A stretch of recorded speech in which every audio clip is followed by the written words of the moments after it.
Welcome everyone to this South Asia Resilience Hub session, which is hosted by the United Nations Development Program. The title of this session is When Risks Emerge, Innovative Solutions Come into Place. So we are gonna be listening today to the stories of 3 local champions from Nepal, India, and Bangladesh. But first of all, I would like to welcome everyone to this session. Dear friends and colleagues, it is my pleasure to join you today in the South Asia Resilience Hub. My name is Mónica Borrero, and I am the Global Manager of the UNDP Managed Adaptation Fund Climate Innovation Accelerator Program. The program's acronym is AFCIA, so if you see it around in our social media, that's the short name of our program.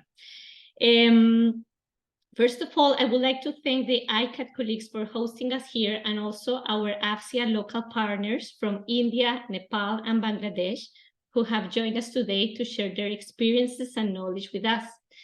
Also, thank you so much, Emma Baker, our moderator, with whom we have been working around resilience evidence and knowledge management as part of our AFCIA program, and also in the Innovation Adaptation Marketplace, which is a multi-stakeholder platform that I will mention further in my opening remarks. So why are we here? I believe that innovation is key to address the impacts of climate change, and it is increasingly evident. We need immediate and urgent action to scale up and accelerate innovative climate change adaptation approaches across the world. But innovation is not only technologies, but also innovative practices, business models, and ways to promote behavioral changes. As UNDP, we have worked with partners and countries since 2008 to mobilize 1.2 billion from vertical funds and bilateral donors, and leveraged additional 3.1 billion from public and private partners via co-financing to implement 220 adaptation projects across 93 countries, and many of these projects are innovative. Some are actually groundbreaking. So just to give you a few examples of our adaptation innovation portfolio, in Thailand, UNDP is supporting the government to transform agricultural practices by leveraging the power of IoT sensors. In Mongolia, we're working with herders to trace livestock products from source to end to ensure sustainability. But as I mentioned before, innovation is not only technologies. In Cuba, we are supporting the government to integrate ecosystem-based adaptation with intersectoral coastal planning and effective policy innovation. So now, diving into the topics that brought us together to this session, I would like to share a little bit of the background about the AFCIA program. That is actually what brought us together today. The Adaptation Fund launched in 2020 a 10 million small grant aggregator program to be implemented by UNDP and the United Nations Environment Program. In the case of this program, the AFCIA program that is managed by UNDP, we are implementing an overall budget of approximately 16 million USD. 5 million are from the Adaptation Fund and 11 million from the European Union. So thanks to these generous contributions, we as UNDP are being able to contribute to the locally led adaptation agenda in the most vulnerable communities. AFCIA facilitates greater innovation at a local level, supporting communities to respond to climate stresses in innovative ways, and provides a way forward to scale up successful innovative solutions to other parts of a country or region, which can actually save valuable time and money. By setting up pilot projects and carefully monitoring their results, insights and best practices can be fed into policy processes, helping to scale up successful approaches. So in coordination with UNEP, CTCN, and utilizing our networks, AFCIA aims the Adaptation Fund Climate Innovation Accelerator aims to share all these lessons learned and best practices through an open platform called Adaptation Innovation Marketplace. The acronym is AIM. This is a multi-stakeholder platform which aims to share best practices and help individuals and organizations in different regions to better prioritize their options based on their needs and capacities. But everything is around untapping the potential of the networks, the ensuring that the financial flows goes towards the most vulnerable communities to help them build more resilience, livelihoods, and practices.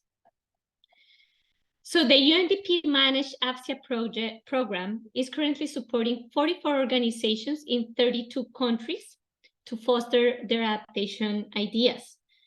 As of October 2023, we have issued approximately $5 million in micro and small grants to our local partners working globally. These partners have been selected through 2 global open calls for proposals, and it has been a very competitive process. So I would like to take the opportunity to congratulate again our 44 AFCIA partners. Some of them are going to share with us today some of their experiences and the great work they are doing on the ground. But also a big thank you, because we have been working very strongly with them and establishing a very interesting relationship, working around these topics: resilience, innovation, locally led adaptation. So within the UNDP managed AFCIA program, we are already seeing very interesting results. The program overall is on track, and we are aiming to develop over 20 scalable, innovative adaptation solutions together with our local partners. The target of the program is to target and benefit approximately 634,000 beneficiaries, and out of those, 47% are women. So we are really trying to work a lot around gender equality, gender empowerment, not only by, counting how many women are going to the workshops, but really incorporating specific objectives within these grants that our local partners are managing. So based on recent progress, we would also like to mention some scalable adaptation solutions that we have seen already from cohorts 1 and 2. And more specifically, I would like to talk about the 3 speakers that are joining us today. This specific session is going to show the work of 3 grantees from Bangladesh, India, and Nepal. From Bangladesh, from Bangladesh, we have the NGO Footsteps Bangladesh. From India, we have the Society for Promotion of Area Resources Center, SPARC. And from Nepal, we count with the participation of the Rural Development Initiative. So I'm just going to give an overview of these 3 projects, but our speakers will, of course, dive more into the details of their innovative solutions. Basically, in Nepal, one of the goals of the program is to design rangeland strategies that leverage community-based management practices and respond to the changing environmental pressures associated with declining snowfall and rising temperatures over time. Kuldeep will tell us about his experience incorporating indigenous knowledge and co-deciding with these communities these adaptation activities. In India, Sheila will tell us about the project Planning Nature-Based Decentralized Wastewater Solutions, which is aimed to design passive decentralized sewage and solid wastewater systems managed by the inhabitants of the villages and integrating them with the surrounding ecosystem. And in Bangladesh, Shal will share us his experience with the Dream Water Filter. This filter has been designed to be specifically effective during floods. It is a portable device that can be carried as a backpack with a potential to convert 15,000 liters of water and clean it with the UV and ultrafiltration processes, removing 99% of contaminants and sediments from water. So we also have other grantees that are also doing a great work in the other regions. We have, among all these 44 grantees, NGOs and CSOs that are implementing great innovative solutions in the Latin America and the Caribbean region. We also have a big cohort from Africa, from African grantees doing also very interesting work. We have grantees that are in the Pacific Islands or in other seats, in other regions. So today is the turn of the South Asian partners. And we are very, very much interested to hear more about your experiences, what has worked well, and also what are you proud of as part of your work. So just to finalize, I would like to say that the transformative adaptation action is only possible by ensuring that communities, enterprises, local actors are at the heart of driving this change. We believe that working together with our partners, local communities and stakeholders can innovate and accelerate these adaptation practices, tools, and business models. And we really look forward to continue working with our partners, not only the local partners, but the other international partners that are part of this AFCIA program, to scale up and impact more people and to help them adapt to climate change. So having said that, I would like to give the word to Emma Baker from the Climate and Development Knowledge Network, CDKN. This organization has been partnering with UNDP together with ICAD and the Global Resilience Partnership with all the knowledge management work that is being done and produced under the AFCIA program.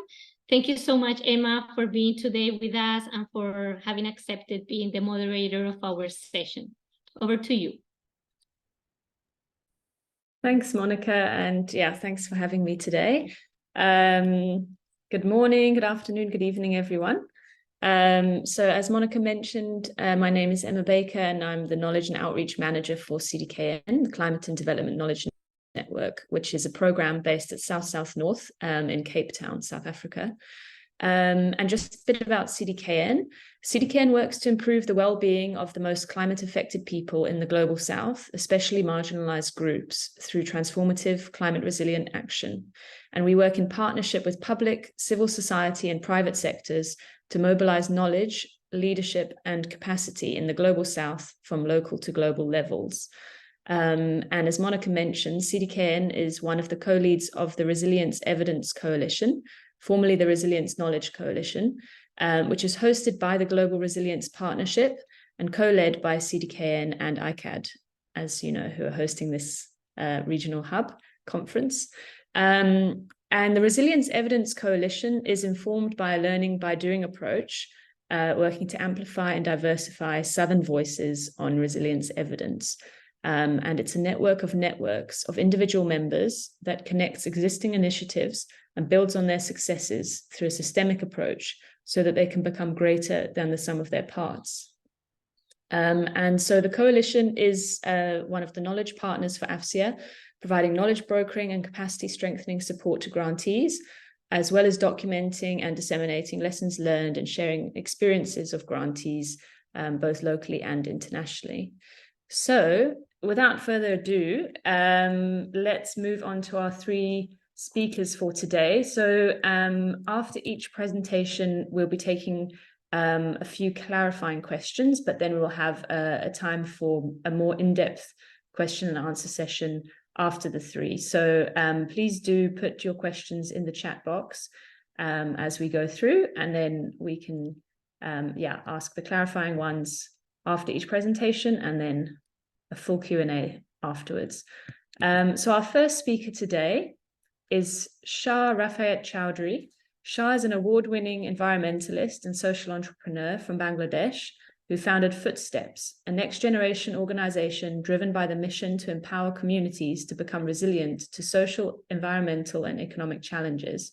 A career spanning over 11 years, Shah received his degree in environmental economics and policy from Pennsylvania State University, was also mentored by Al Gore on climate leadership, and he received the Diana Award and was listed on Forbes 30 Under 30 for his outstanding contribution to Bangladesh's development sector.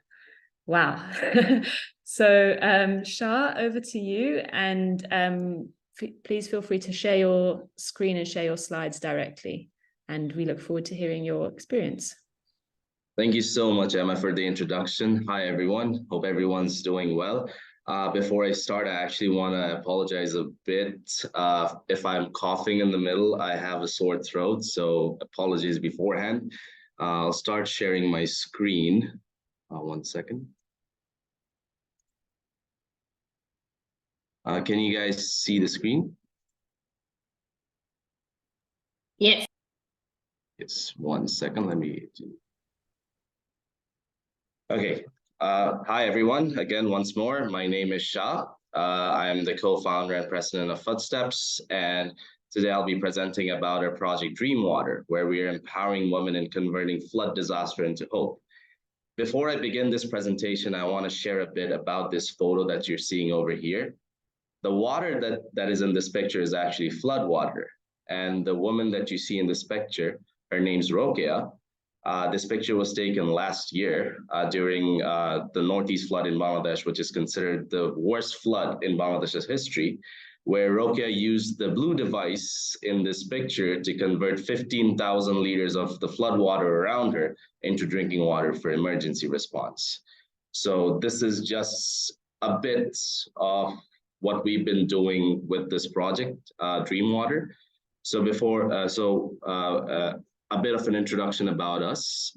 We are a next generation organization driven by the mission to empower communities to become resilient to social and economic challenges that hold them back from overcoming their poverty barriers.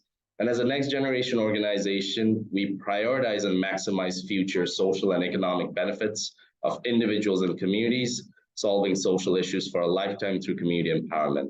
And through innovation and a human-centric approach, we are working towards building a world which is empowered in overcoming extreme poverty, injustice, and inequality. And that's where we are working on the issues faced by climate change, because climate change threatens all of these three aspects, for which climate action is at the core of the work that we're doing. And in terms of the core of our work, one of our main work in the climate scenario is with floods. To share a bit about the flooding scenario in Bangladesh, 108 million people in Bangladesh are currently living in high flood risk areas across the nation. And last year during the flooding season, more than 60% of the land was underwater, with over 1,700 million acres of surface runoff, which we are experiencing every year. So you can understand that throughout the year, at least in one part or another, there's a flooding that's happening in Bangladesh on a regular basis. And in 2018, I was actually in the northern part of Bangladesh for a flood emergency response as well, where I saw something that caught my attention, which was that as an emergency response, NGOs and governmental agencies were deploying thousands of plastic water bottles to meet community needs during the times of flood, as you can see in the picture below over here. And that got me thinking that with so much water around during floods, why do we need to bring in plastic bottles from another place to provide as water support? What if we are able to actually harness the water that's around us into the response itself, by using the local water source, that is the flood over there? And that got us thinking to the solution that is Dream Water, where we're trying to convert flood disaster into hope. Dream Water is basically a portable filter, a unique portable filter that we designed, which can convert any type of surface water, especially flood water, into drinking water. And the best part about this device is that it's not only able to remove 99.9% of the contaminants in the water, but is also able to remove odor and improve taste of the water itself, which is important when it comes to consumption of water wherever you are in the world. And In terms of certain specifications, it is lightweight, it is durable, it is affordable, portable. We use a 5-stage UV-UF filtration process, which removes the 99.9% of bacteria, viruses, and other contaminants. And it can convert up to 15,000 liters of surface water into drinking water anywhere at any time. We have developed 2 versions, the manual version, which uses a hand pump mechanism. And we've also recently developed a second version, which is an automated version backed with battery, which can last up to 6 hours. So with the push of a button, you can convert 15,000 liters of any surface water into drinking water at a go. So as of today, we are focusing in 3 key areas in Bangladesh. One is the district of Kurigram, which is in the northern part of Bangladesh. It's called the Chor regions mostly. Then the other part is the northeast part. After last year's flooding, we decided to actually move into this part, which is called the Sunamganj district, where the scenario of flash flood is actually very imminent throughout the year. And the other part is in the Kushtia district, which is in the southwestern part, which is by the riverbanks of Padda, which is considered as one of the main 3 rivers in Bangladesh, 3 major rivers in Bangladesh. So when we started developing this concept in 2018, we actually worked on the R&D process for over 3 years, meaning that what we used to do is that this is actually a very interesting story. We used to save some funding from $70 from one project, $100 from another project, and invest in R&D for this project specifically. And was mainly because when we were approaching different organizations or different private companies to provide us funding so that we can work on this concept of Dream Water, nobody wanted to come forward because it didn't exist in Bangladesh yet. Nobody wanted to take a risk for a new innovation where there were high risk.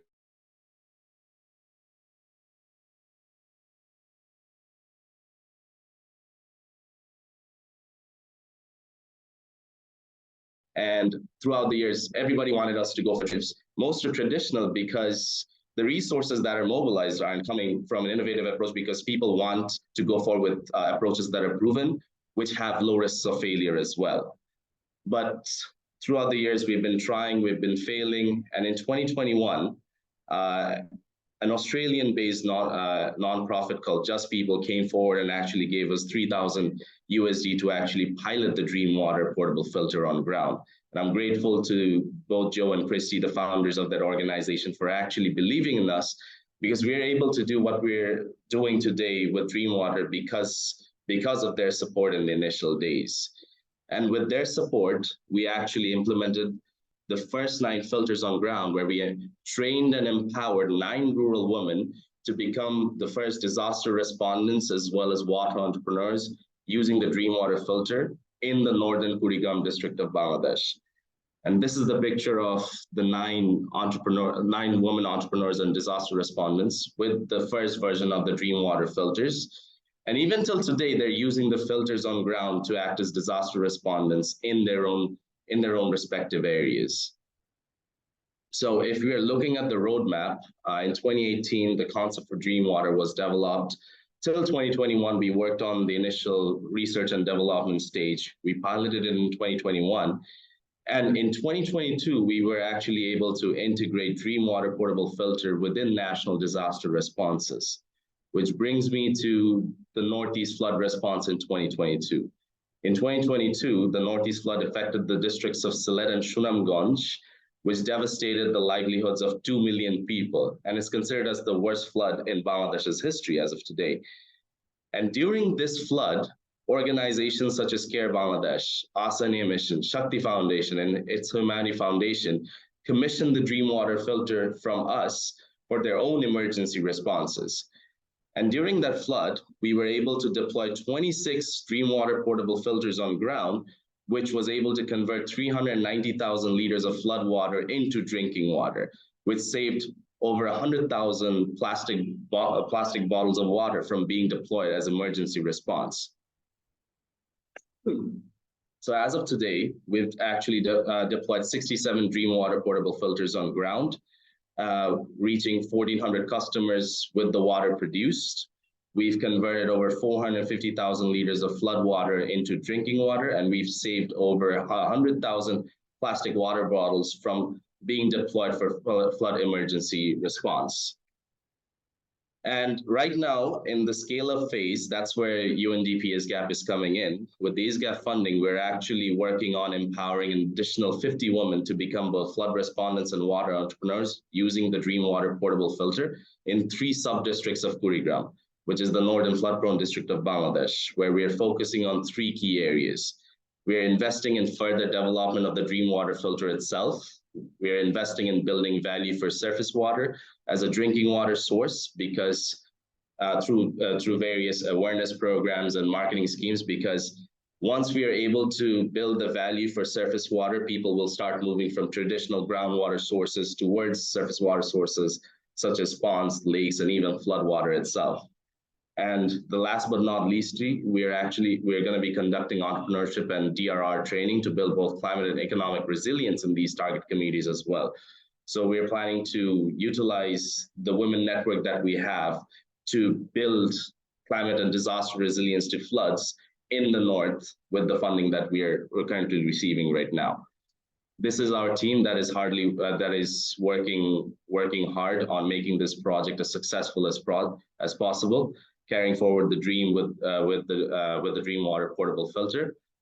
Thank you so much for listening to my presentation. If you guys have any questions, please let me know. Thank you.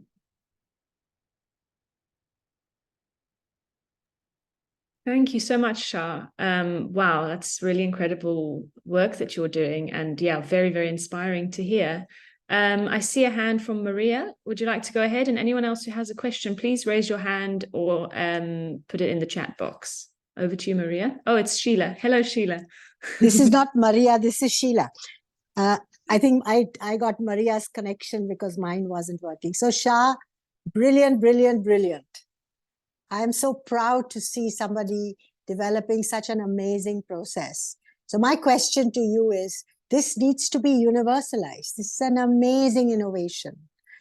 So what can all of us do to support you to make this not only accessible to people who have floods, but who basically don't have good drinking water? This should be something that should be accessible to all the people in the global south who are drinking really, really unclean water. So let's make it, let's not make this just a good feel moment. Let's produce follow-up that supports each one of these amazing innovators to expand, extend something that is so amazing and so fundamentally required. So thank you again, Shah. Thank you so much, Sheila, for your kind words. This is something that has been the plan for me as well, because the reason why we created this filter was because we were frustrated seeing that there was so much water around us. The problem with water is in 2 different aspects. In certain areas, there's a shortage of water where there's no water presence at all. In other areas, there's an abundance of water, so much that it ends up destroying livelihoods, but we are unable to harness it at the end of the day. And the second scenario is where we come in, which frustrated us. There's so much water coming in through floods, devastating livelihoods. But then again, over 20 million people in Bangladesh still lack access to safe drinking water. Why is that happening? And that is why we started building this system, and it wasn't an easy process. As I mentioned in my presentation, people want to go with proven solutions at the end of the day. People don't want to go with risks, which is the reason why we've been turned down so many times before actually reaching a stage through which we were actually able to make an impact. From 2018 to 2021, we were basically searching for funds from people that help us design this system. And the other challenge that we faced in building the system is that, for example, if I receive funding or sponsorship from company X, they would expect that the device would be working at the first go. Innovation requires failure. You need to fail before something clicks. That is basically what innovation is at the end of the day. It's trial and error. people don't give enough room or resources for that trial and error process. And it's even funnier when I'm thinking of it, like whenever we're going to like, pitch Dreamwater to like different companies or agencies, they're always comparing this, for example, like Unilever, right? How is it different from a Unilever Pure filter, which is very popular in South Asia? The issue is Unilever has millions of dollars to invest in R&D. We don't, but we have that passion. So the thing is, if we are to work in innovation, we need those resources so that we are able to fail and actually build a device which is ready for the market itself. We don't want to make it a feel-good moment, but we actually want it to exist for a lifetime. That is our motto at the end of the day.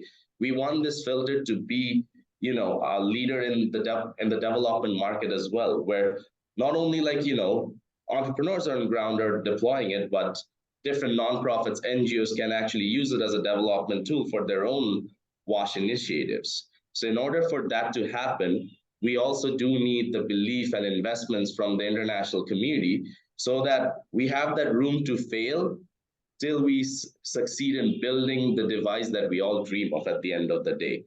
So if we are to get out in the global market, we need that investment to actually work on the R&D process and actually test it on ground, because we are also changing behavior at the end of the day. So hopefully we'll be able to achieve that. And we also hope that everybody in this room is standing by us while we're trying to achieve that dream. Thank you. I'm going to be there. You get in touch with me. We're going to push this forward. I'm so committed and passionate about this process. I hope that we can do something. Definitely be in touch. Thank you. Thanks so much. And another question in the chat I saw from Rajat was asking, well, first of all, he says, amazing innovation.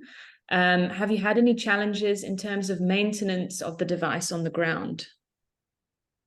Yes, definitely. When we first went on ground, we have to remember this is a device that hasn't been implemented before, right? In the concept of Bangladesh, in the economy of Bangladesh itself. So when we went on ground with the first portable device, there weren't many issues, but then we developed the automated version, which had a lot of technical difficulties. The digital meters weren't working. We had to bring them back for servicing, etc. That is why we're also right now investing a lot of our time and energy in actually developing an after-sales servicing model so that users are able to actually communicate their problems with our team so that they are able to get the maintenance or like the troubleshooting done within the first 48 hours. So there are two very important concepts in terms of deploying a filter like this on ground.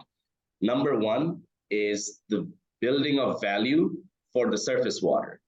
People in South Asia are still dependent on groundwater sources. That is why tube wells, PSFs, they're so popular. And for solutions that are actually being suggested, these are usually the solutions people are going forward with. Nobody thinks about a portable water device that can convert surface water into drinking water. So there's a psychological factor that we have to work on.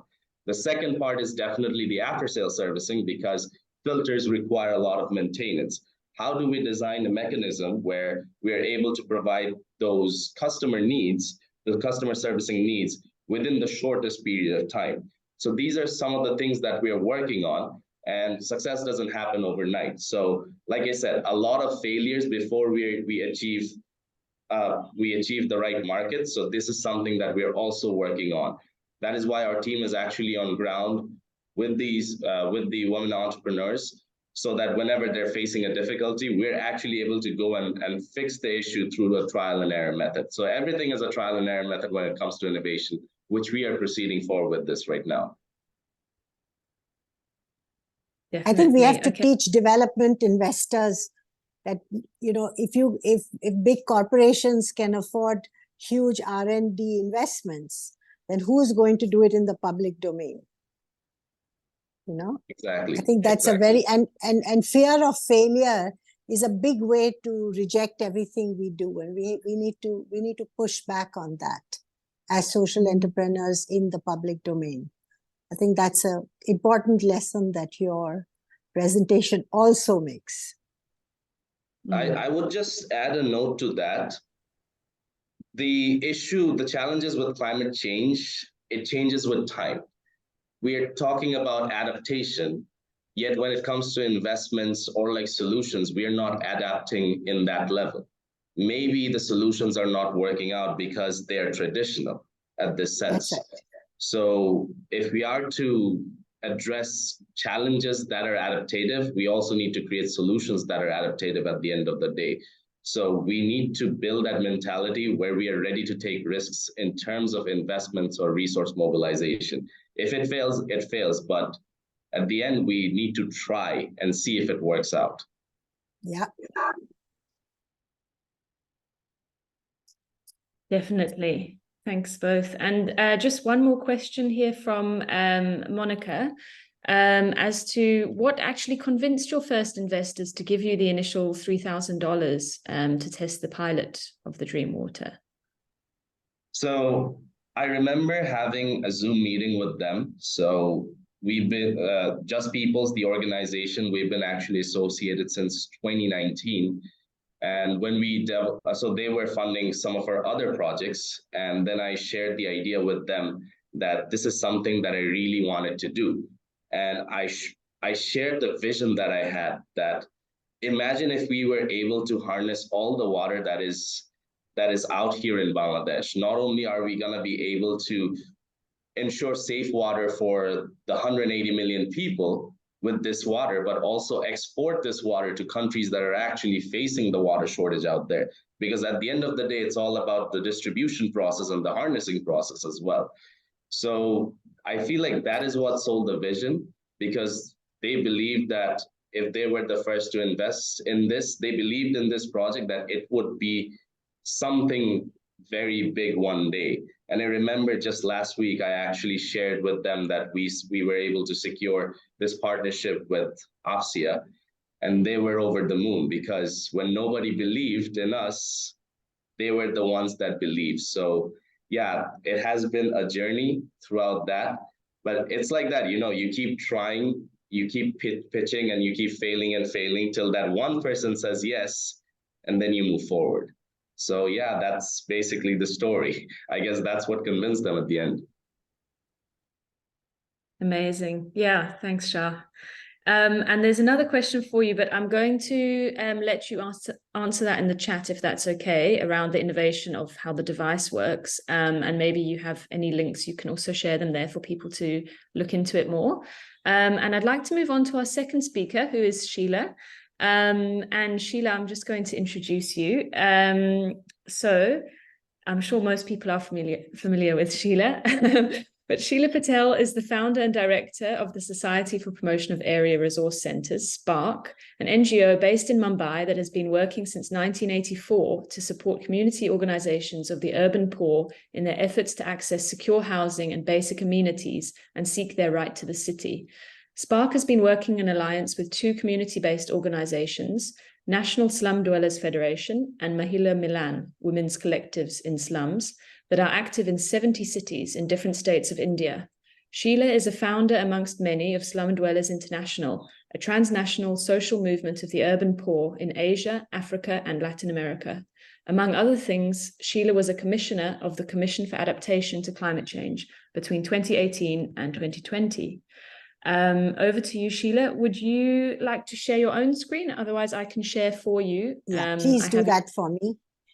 Sure. Yeah, do that for me. Thank you. Okay. Okay.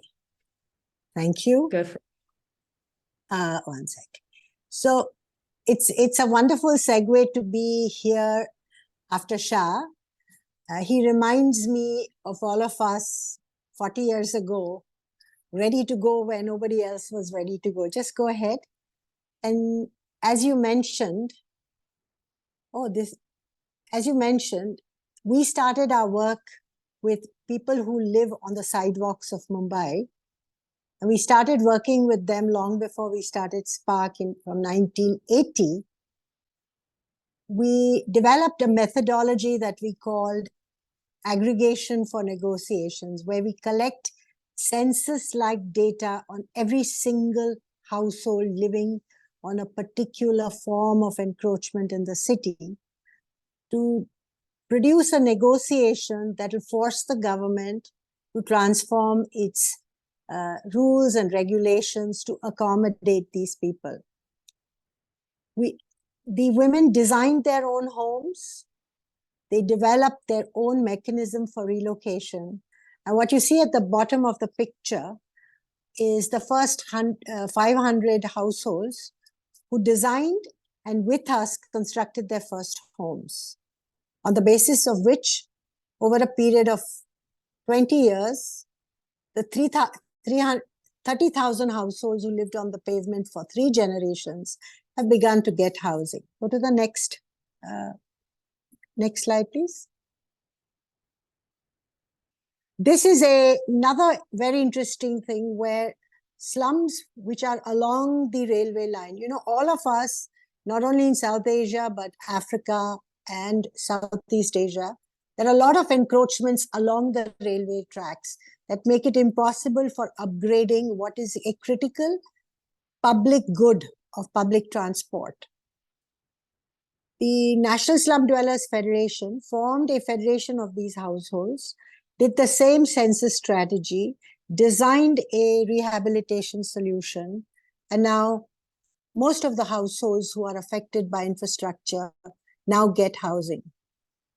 The reason I'm explaining these things to you is that when you start with a problem that nobody has thought as a challenge that can be transformative, you need amazing support to support and assist you in this transformative process. And like Shah said, you need somebody to give you your first resource investment to demonstrate a solution. And in both these cases, we were able to do a very significant but strategic intervention that transformed policy, practice, and investment, which today in the climate change space are critical for large mitigation projects, which displace huge number of people living informally, sometimes illegally, in all our cities.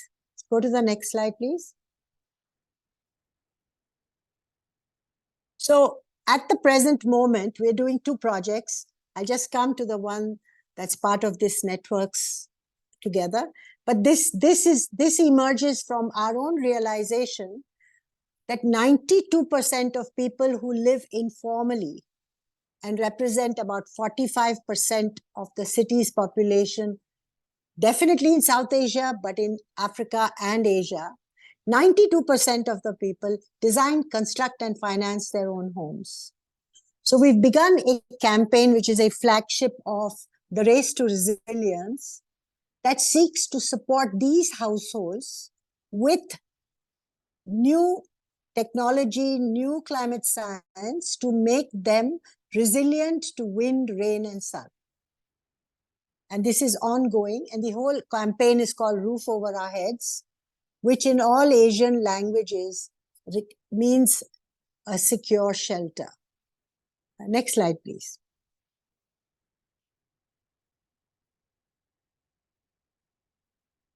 And in the last COP, we inaugurated this, and we are in the process of developing 100 labs in Asia, Africa, Latin America, MENA, and other regions to demonstrate intensively local solutions for a very important global transition that is about to begin, where the volume of the present informal urban dwellers is going to double or triple as more and more crop failure, rural crisis that does not allow subsistence economies to function, and people will come into cities. The idea is that if you can't develop solutions for those who are there now, the plight of all these people is going to be much worse. And we look at what people can do for themselves and then demand from the state what their duty bearer's role and obligation should be. Next slide. So now I come to this very interesting new program that began just 2 years ago, when we began to look at metropolitan regions. We know that in the global south, especially in Asia, South Asia and East Africa, with very poor infrastructure, more and more metropolitan regions are going to come out of metropolitan cities.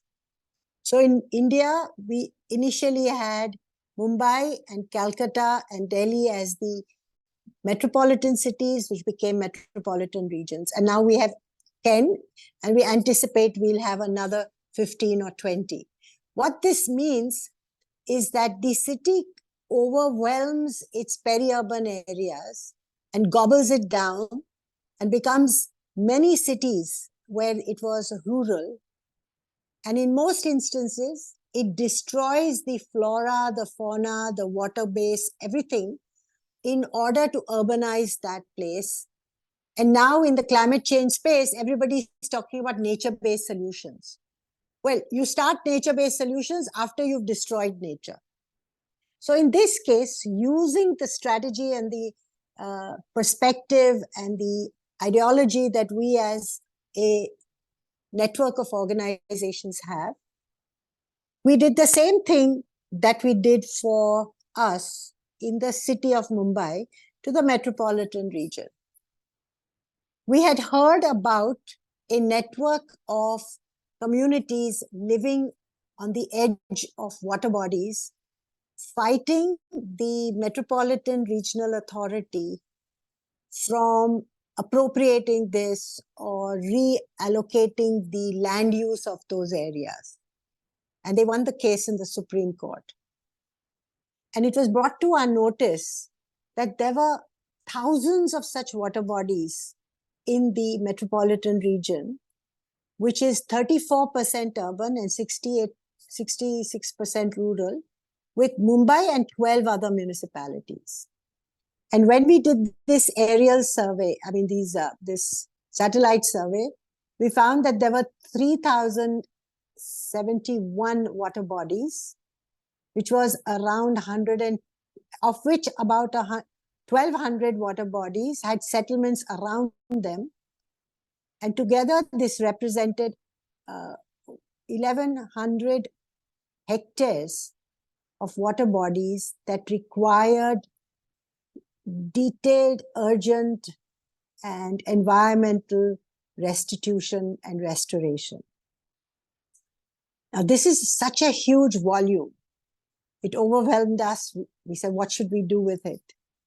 And what we did was an amazing group of young local communities. Just go to the next one, please. And professionals went to every single one of those water bodies that was next to some habitation. And like you see this green area, it's actually covered with the water hyacinths. We found that in almost all the cases, the challenge was very simple. There was no way to treat the fecal matter produced by these human settlements. It went straight into the water body with high E. coli content. And that in the history of Mumbai, in the past, in the 18th and 19th century, led to the closure of most of the freshwater springs that created ponds and water bodies to be shut down so that they could be part of the construction that would be done. Next slide.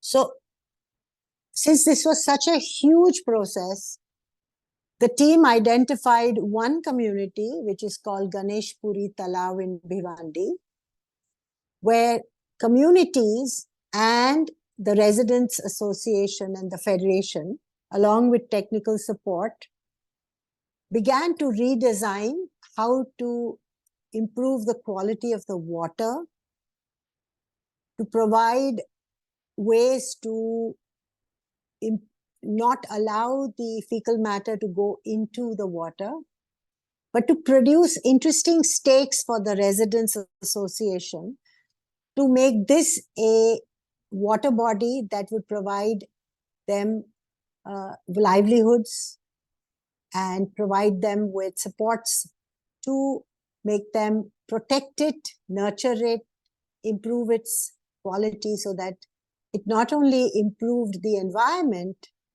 they built stakes in doing this, but that it also improved the birds, the fish, and the entire sort of ecosystem to be nurturing each other. Next one. Now, why are we doing this?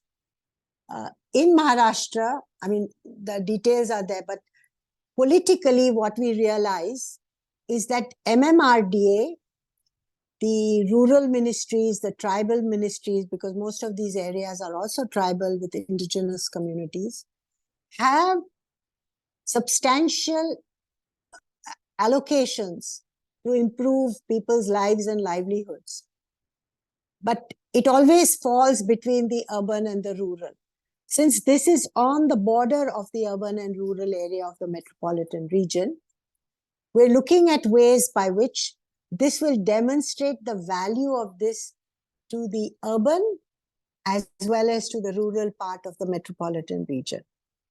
And we believe that if we can demonstrate this process, it will not be long before all the other water bodies can begin to get inspired by this, produce their own strategies. And we hope to create a association or a federation of these guardians of these public water bodies in order to improve not only their own quality of life, but to also transform and strengthen the nature-based solutions before they get destroyed and then get resuscitated in a rather artificial way. So I'll stop there and answer the questions. But for us, this is a very significant aspect of anticipating the challenges that destruction of the environment produces and create preventive measures that not only improve the quality of people's lives, not only those people who live next to them. This is our poster, by the way, of this whole process and what it can do. Our goal is to then impact and warn and suggest methodologies of inquiry to all the metropolitan regions. And already we have soft inquiries from 3 or 4 locations to say, how did you do that? What is your negotiation? How have you done it? And we tease them to say, why don't you join us? Why don't you do similar studies? We have the methodology, we can show you. And we believe that these kinds of processes are aggregatable at all metropolitan regions, because everywhere in Asia and Africa that I have been to, the rural support to urban livelihood by the peri-urban area, which increasingly gets urbanized, is under tremendous threat with the more traditional form of construction-driven expansion of cities.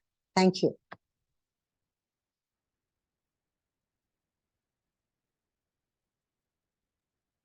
Okay, thank you so much, Sheila. Wow.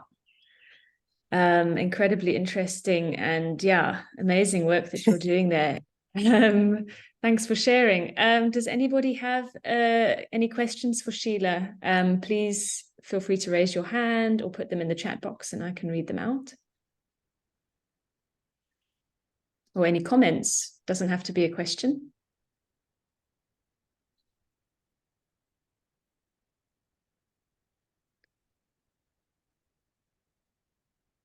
Yes, Monica, go ahead. Sheila, I always have a lot Hi. of questions. Hi. It's really nice to see you, and thank you so much for sharing all your experience and knowledge and all the hard work you have been doing so far at the urban level. That is actually sometimes very forgotten, all the work that needs to be done at the urban level.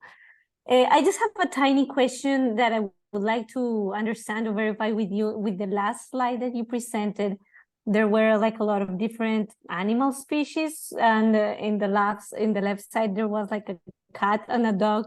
So I was wondering if, like, yeah, what is the explanation if like close to the water bodies, if they are well restored and they are functional, we have a lot of biodiversity, and away from the water bodies, only cats and dogs. Well, the whole thing is that the communities have tried to map what is on top, which is all the species that are there, that depend on the water and the flora and the fauna. And this is also what is facing crisis. Dogs, cats, hens, ducks are always hanging around these villages. So they're always there. But essentially, what we want to do is to show that that you need to do very robust seminal data aggregation before you do any advocacy. But more importantly, you have to design a solution that communities can drive. Very often we do, it would be very easy for us to get 5 or 6 people who'll come and just, do all these things. Getting technical people who'll do all the dredging and build the toilets and do this. But by helping communities participate in the design, learn how to do it, teach young people where to locate the fishing, the fish, the ducks, what is the connection between them, how do you do the soft encircling, how do you create vegetations. All these are, Anirudh and his team have worked out a list of some, God knows how many things that different people in the locality can do. That transforms this from a external intervention into a transformation of the residents' network to explore a new solution. And when we show that people can do this, then the multiplication occurs very quickly. And so although there are so many thousands of water bodies, it's like Shah said, you start with one. And we've always done that. We start with one and persist until it becomes a policy, because you also need a lot of patience. Sometimes donors think that one transformation can quickly produce change, but this will take time. We all have to deal with bringing the technology to this location, teaching local people how to do this, and also getting people sensitive. This whole thing is also in the local languages to help people look at what will change. So I think like many of the people who are part of this group that you have kindly helped form are doing that kind of thing. They're doing seminal stuff to take something that worked in some other way to another location, because you also need serial entrepreneurs to take risks and to explore new ways of doing things. And so one of the things that would be exciting for all of us to do at the end of this thing is to actually begin also a donor education of how to deal, because everybody asks me, what are the risks? I said, nobody asks me, how are you celebrating your new knowledge? Everybody says, what if this doesn't work? What if this goes wrong? What if the government doesn't take it up? I said, we are not short-term people who are going to run away from this. We have shown that we can wait for 15 years till it becomes a policy that impacts everybody. So I feel that there isn't enough understanding and enough gravitas on how to produce innovative solutions in problems that have been wicked and intergenerational. And we need a narrative to explain to people who have resources that there might be a few quick fixes, but most of them are tough, wicked questions that are not going to be solved easily. Sorry to talk for so long. Thank you.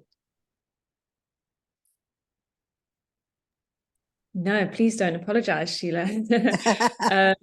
It's all Yeah, really, really important, and yeah, definitely agree on so many of those points. And thanks so much for sharing your insights.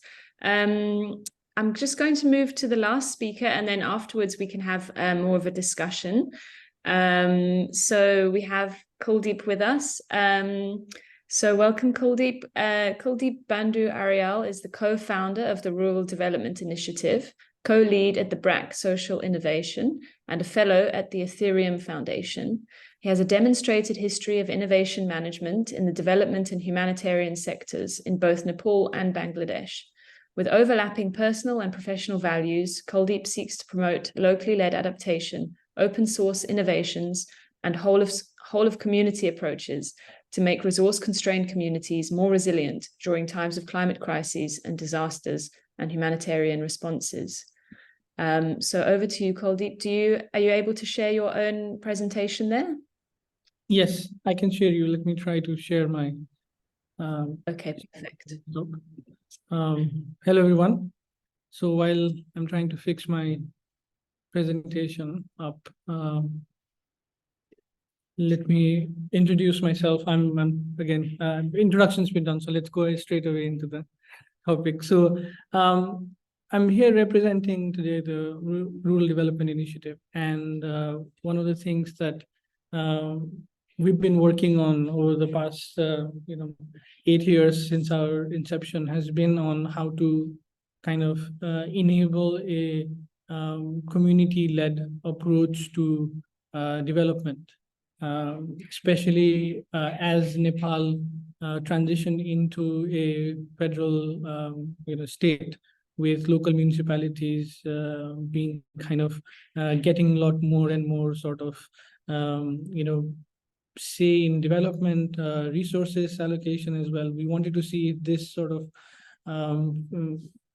process can be looked into from a community-based approach.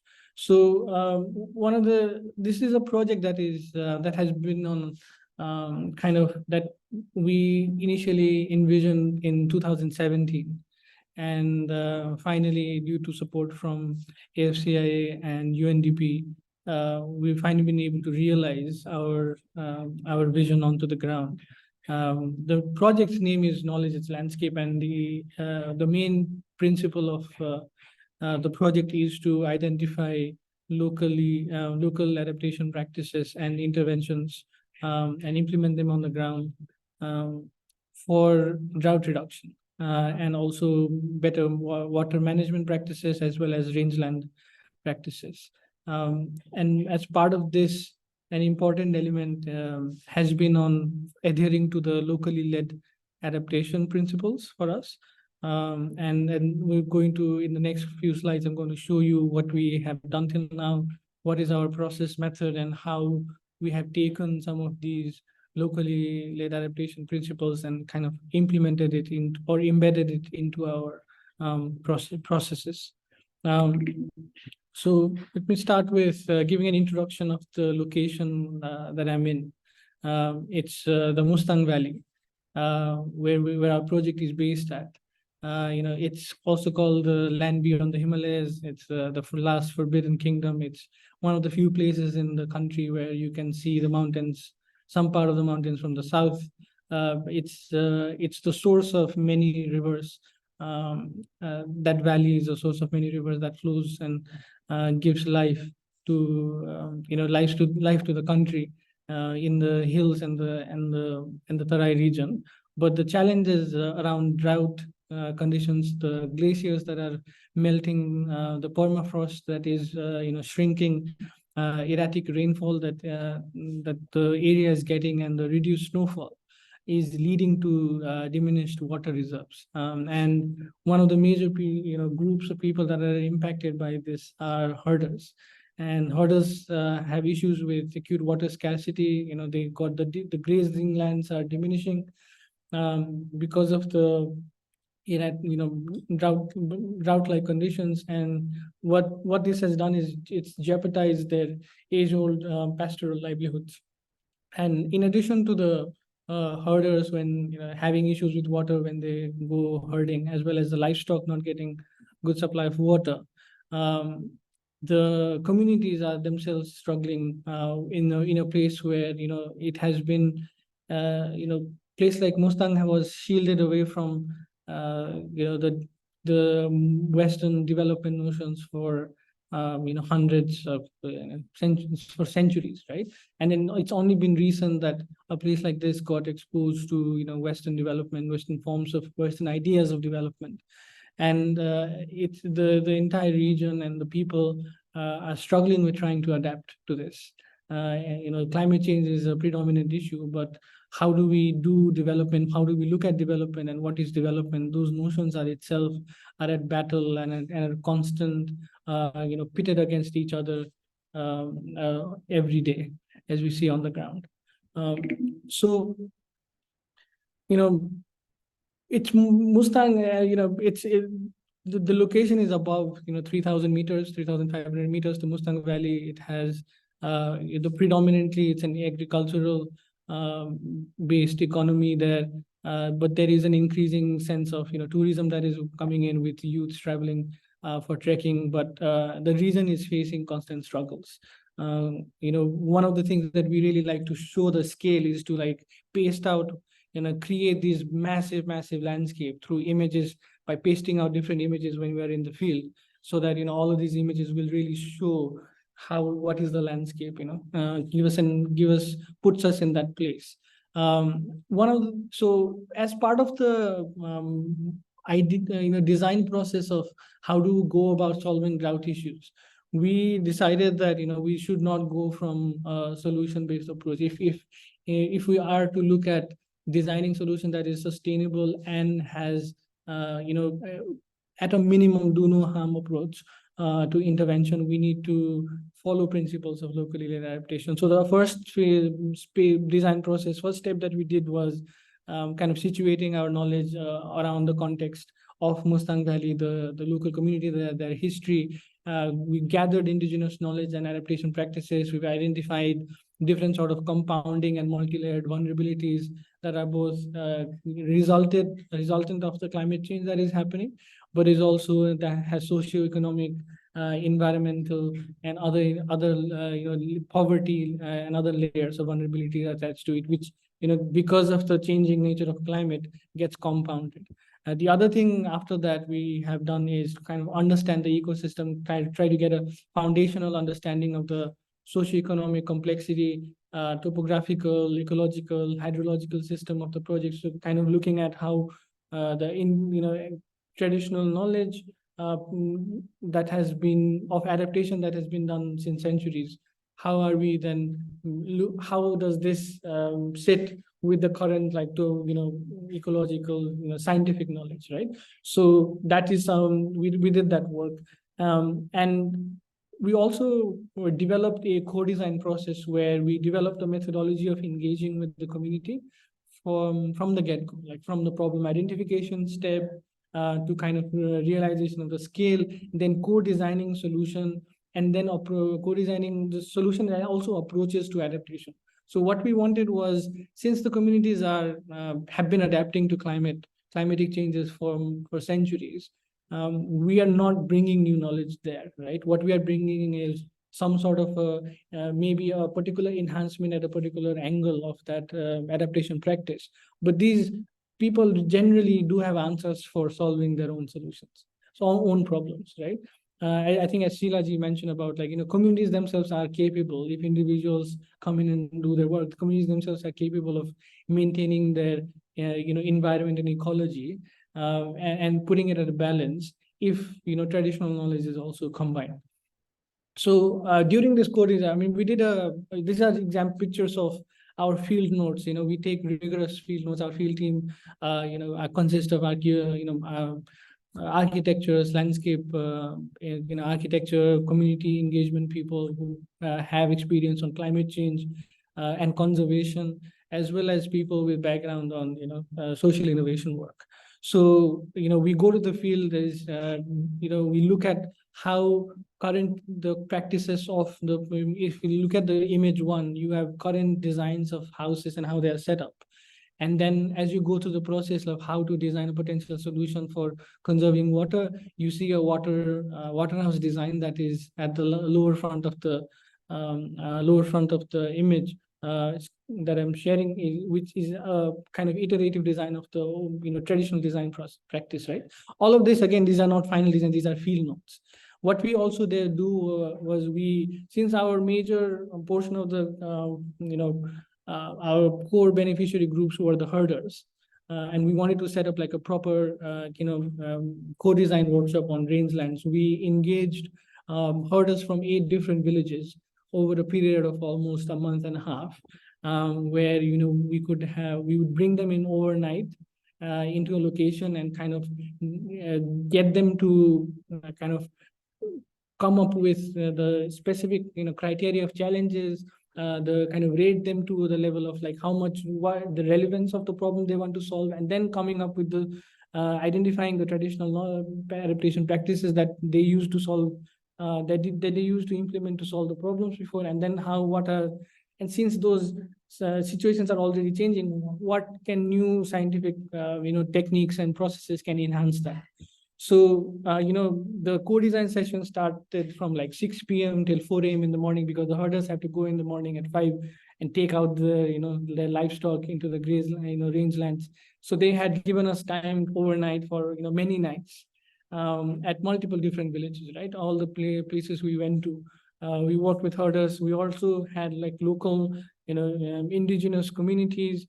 Those have been herding for centuries, and also we had migrant herders who came from down south to see that if they can earn and make a living by doing herding in that area. So we had women, we had political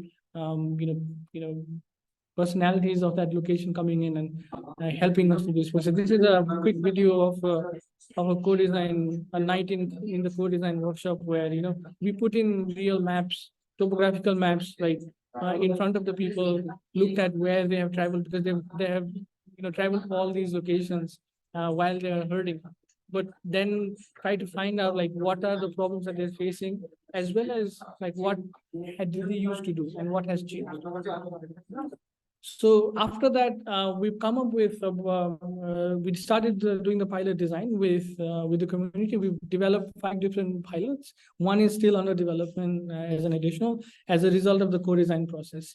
These are around spring rejuvenation, knowledge transfer of herding practices from one generation to the other, access to water for community, herders and livestock. So these different pilots, small scale pilots were designed based on the feedback from and the design of the local herders and the community members.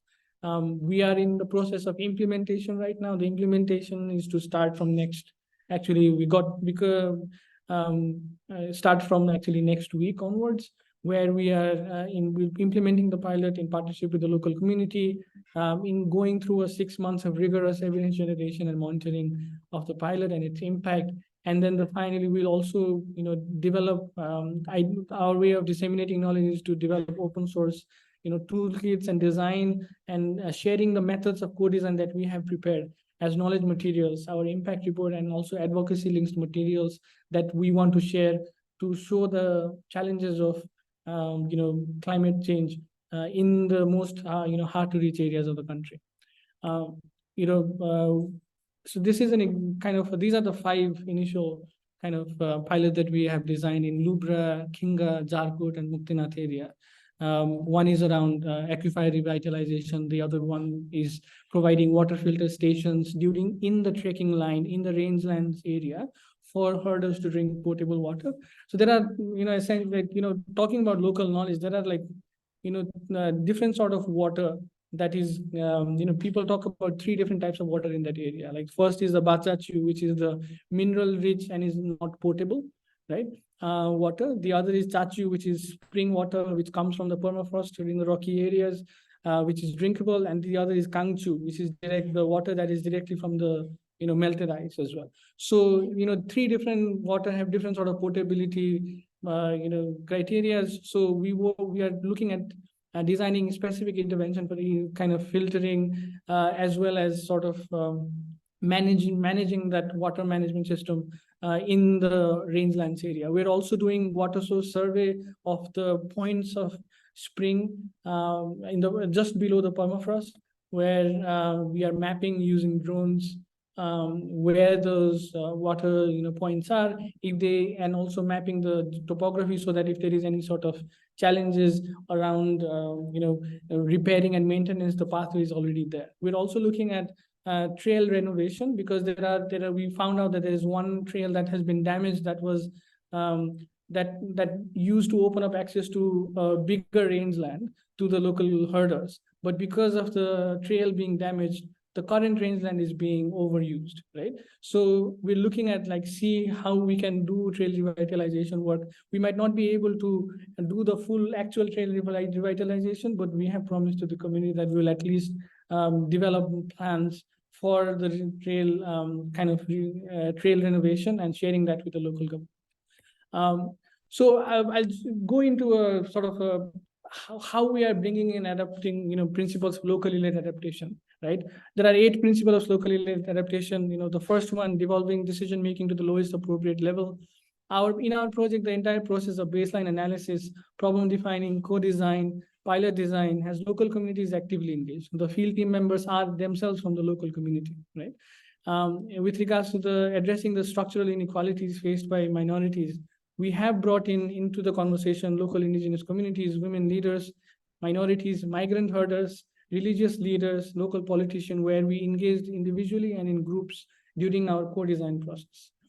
In terms of providing patient and predictable funding, the Organization Rural Development Initiative is actively seeking philanthropic and local investment in terms of grants and CSR to create a pool fund for the community, not for the organization, but for the community, which they can access for maintaining these pilots, and also designing new pilots.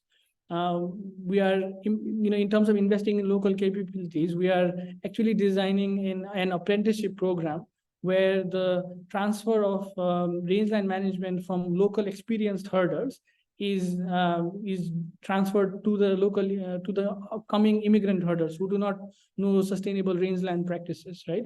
So part of that is gathering the existing what is sustainable rangeland management practice, and then through on the job an apprenticeship model, the master herder will train the apprentice, that is the local immigrant herder.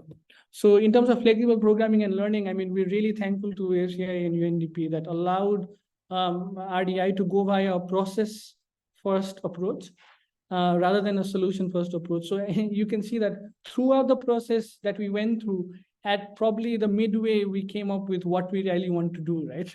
And so meaning that very few organizations really give us the flexibility to do this. And we're really grateful for the team at UNDP and AFCIA to be able to have given us the flexibility to decide, to work with the community to decide what the solutions would be for that community. In terms of building a robust understanding of climate risk and uncertainty, the project captures, as I said, local indigenous adaptation practices and situates it with scientific knowledge of hydrology, biodiversity, and anthropology. In terms of ensuring transparency and accountability, the project budget, pilot implementation, all of them has been shared to the actual participant in the community, so they know how much money is being invested, and pilots audit after they are completed will be conducted locally in that location itself. And finally, I think in terms of collaborative action and investment, we have received positive response from the local government, local municipality, rural municipality in Mustang to co-fund and collaborate on the pilots in the next year. So, there's a lot of advocacy effort that needs to be done in that process, but we are slowly getting into that. However, it's not just about kind of climate change being a slow moving disaster. Sometimes this is the location where, where we actually work. Some of our clients are from here, but in September, there was a flood in Kagbeni where, a massive flash flood started with 25 millimeter rainfall in 4 hours, right? It washed away 29 houses and displaced more than 150 people. Almost all of the people there in the community were our clients, were the people that we were co-designing the solutions with. It's one of the 8 villages that we work in. And one of our team members' brother got fully paralyzed because of the injury. And this is the reality that very few people, kind of grasp. we live in our own bubbles of, now things are a little bit hotter here, but I have the ability to get into an AC. When the land beneath you, when the river that nourishes you comes in with the wrath that you've never seen before in many generations, you are completely hopeless. And that is where true resilience is kind of realized, right? And Nepal is Nepal knows disaster, earthquakes, floods, many a times. But in these parts of communities where they have lived their lives, in harmony with the nature, without no fault of their own, they are being subjected to massive, massive environmental disasters. And this is one of the biggest challenges that we face right now. Especially since the erratic climate, weather, we have only a few months a year available for fieldwork and implementation. Either it's fully, like sometimes the snowfall happens in a longer. The monsoon is extending. Monsoon creates a lot of landslide. We can't travel. There are socioeconomic and political challenges. Water, again, as I said, is a major issue, but it's also an emotional issue for everyone. Everyone gets emotional about water, and then when emotion comes in, it's very difficult to have rational discussions. The indigenous communities are worried about the ways of living and understanding of the ecosystem that is eroding in front of them, right?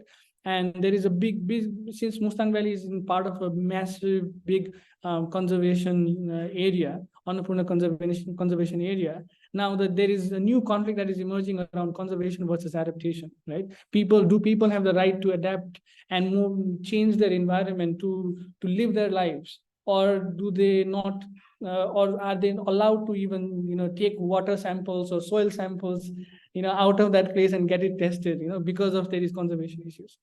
Last, I want to also shout out to the team that is working in the field continuously. They've sent this picture on the side, like in Jomsom now, beating cold weather with smiles.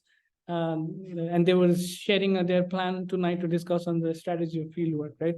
And this is where I think young innovators on the ground are really struggling and grasping, to find ways of solution. These are, these people could have worked anywhere else, but they've gone to the most harshest of environments, 4,000 meters above sea level, to reach out to a very small group of communities. But we're only there because we value the culture, value the people's lives there, and value their way of living. So thank you so much. Wow, thank you, Kuldeep. That was really amazing presentation, and really brought your project to life as well, and how you've been working there and everything that you've been doing. So thanks so much for all of those insights. We are running a bit short of time, but there was a question here from Nina Laurie to you, and we might just have to take a portion of it. Unfortunately, Nina, sorry that the time is not on our side, but we can go 10 minutes over if people are able to stay a few extra minutes. Do you want to ask directly, Nina? I'll just summarize. There's a lot of very detailed stuff in there. I really enjoyed your presentation, but I'm interested in the nitty-gritty of the co-production around the geographical skills, particularly. So if you have a quick look there, I was just wondering to what extent herders are involved in producing that geographical knowledge through sort of new skills, like we're working in northern Peru with school kids and using satellite images around El Nino, for example. To what extent is that part of it, you guys doing it, or to what extent is this also about new geographical skills for the communities as well? So there's lots of details in there, but that's a thrust of my meeting and my question. And with the apprenticeship, is that just oral, or are there actually resources that are being produced through that by the herders and by that dialogue that can then be scaled up elsewhere? Yeah, so I'll start with the first one. With the apprenticeship one, we are right now documenting in two different methods. One is in writing. The current practices exist in oral tradition, right? So what we're doing right now is one, we're documenting it. The other thing that we're doing is we're trying to use a more younger generational mindset of like developing small videos and shorts of how making like a one technique is like 1 minute video or 2 minute video. So trying to like create a very detailed documentation of people who want to read and people who will actually use it, but also using it as a knowledge material, making like 1 minute to short snippet videos to share it amongst everyone, so that we're trying to also create a sort of increase the social capital of our herders. And because these are actually like really heroic people that go battle the elements of nature and do herding and do what they want to do, right? And live their life accordingly. And that is an important important part. The other thing that with regards to the kind of bringing the skills and knowledge of the GIS and all of that into the local community, that is where hiring people from there as coordinators and field people allows us to train them in terms of skills like GIS, remote sensing, and mapping, and kind of the maps are actually made by the people there. And what we are allowing is we are enhancing that, and even we cut maps and then create a additional layer to show it like a 3D effect, so that people can visualize it better, right? It's very difficult to view a map topside if you're not an engineering person, but kind of creating a 3D modality allows everything for people to understand, and people know. The reality is that the herders know every nook and cranny, every stone by heart. It's their lives, right? That landscape is their life, and they are aware of everything that is going on. So we're trying to channel those information and knowledge into actionable solutions for them. And all of our content that we will be finishing up and sharing will be open source and for everyone to use. Thanks, that's really great.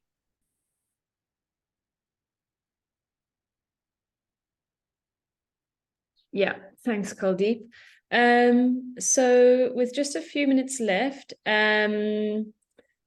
we can maybe take one more overarching question, and then we will just wrap up. If anybody has another question, otherwise, I can also ask one. Yeah, thanks, Monica. Yeah, the really inspiring presentations, and thanks again to all of you for making the time today. And the presentations have been shared in the chat if people want to refer to them. Otherwise, maybe we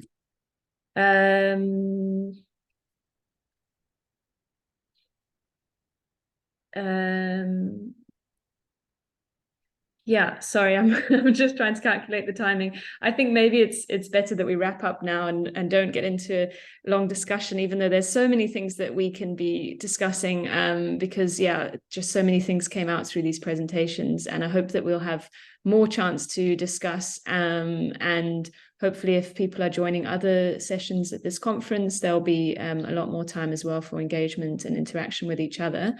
But otherwise, I think I will just wrap up this session today by just really what we've heard is that what we need is transformative adaptation action, and that's really only possible when communities, enterprises, local actors are at the heart of driving this change, responding to local needs while being sensitive to justice concerns, and of course more work needs to be done to connect these local initiatives and bring these solutions to scale through strategic partnerships with private sector, government, or third sector actors. And of course, as well, innovations require a lot of iteration, as we've heard. And for this to happen, there needs to be less of a fear of failure and a different approach from investors or donors that really do believe in the concept or idea, so that people can actually test and implement these solutions, and as well more trust, I suppose, in your projects, your organizations who have been working you know, in these communities for such a long time, and really do have a combination of, you know, indigenous knowledge, traditional practices, scientific knowledge, and the best knowledge of the approaches of how to go about these initiatives. So I just wanted to say thank you again. Thank you to ICCAD for hosting us this session at this conference. Thank you to our three speakers, to Shah, to Sheila, and to Kuldeep. And thank you to Monica and to Natalia behind the scenes who have been organizing this today. And wish you all a great rest of the day. And thank you, Monica.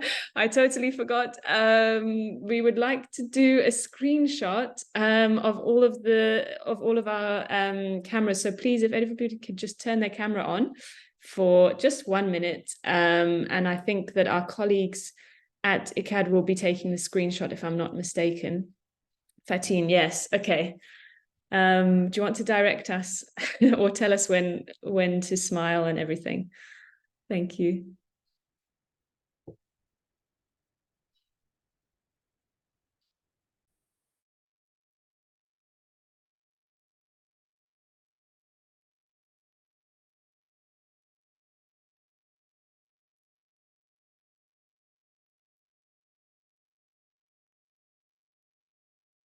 Are we good? Okay, and thank you all for joining us as well and for being engaged in the discussion. And yeah, we really hope to continue these conversations over the course of the AFCEA program. And yeah, thanks again for all of your time today, and have a good rest of the day. Bye-bye. Bye-bye. Thank you. Thank you so much. Thank you so much. Thank you. Bye. Thank you. Thank you. Thank you. Very Bye. inspiring Bye. innovations. Thank you so much for sharing. Thank you. Thank you for giving us the opportunity.